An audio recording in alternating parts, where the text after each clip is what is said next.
এক স্ট্যাটাসে সাদা বলে রঙিন পথ চলার ইতি টেনেছেন মুশফিক। টি-20তেও আচমকা অবসর নিয়েছিলেন, যদিও ভেবেচিন্তেই সরে দাঁড়িয়েছেন ওয়ানডেতে। বিসিবির সাথে আলোচনা করেই নিয়েছেন কঠিন সিদ্ধান্ত।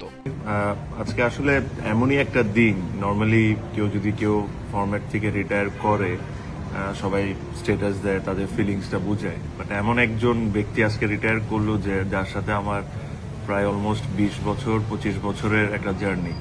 তো একটা স্ট্যাটাসে আসলে আমি এটা মানুষকে বুঝাতে পারতাম না যে আমার ফিলিংসটা তার প্রতি কি বা আমার এখন কি কেমন মনে হচ্ছে। তো আপনারা জানেন সবাই যে মুশফিক কিছুক্ষণ আগেই ওডিআই ফরম্যাট থেকে রিটায়ার করেছে।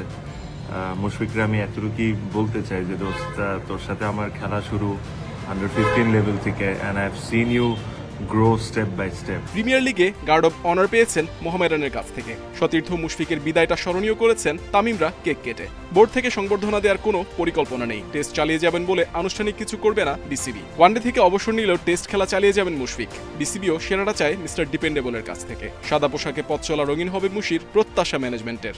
এখনো তুই একটা ফরম্যাট খেলবি, test format, and I really hope and pray that you do well and you at least play the 100 test, যেটা বাংলাদেশে এখন পর্যন্ত কোনো ক্রিকেটার খেলে নাই। সো আমি এটা আশা করবো যদি 100তম টেস্ট অবশ্যই খেলবি। আর এটাই আমার I am actually very very emotional at the moment. I can feel what you can feel, but Bangladesh will miss you, this is for sure. Whatever you have done for the country, this will be remembered for number of years to come, and I'm fortunate enough to play in DPL with you, so I'll have some more time to share, but thank you very much for everything, Mushfiq. Mushfiq থেমেছেন, মাহমুদুল্লাহ কবে থামবেন? সবার মনে প্রশ্ন একটাই, যদিও মাহমুদুল্লাহর ভাবনা ভিন্ন। মাঠ থেকে বিদায় নেওয়ার সম্ভাবনা বেশি জানিয়েছে বিসিবি। সে অনুযায়ী প্রস্তুতিও নেবে ক্রিকেট বোর্ড।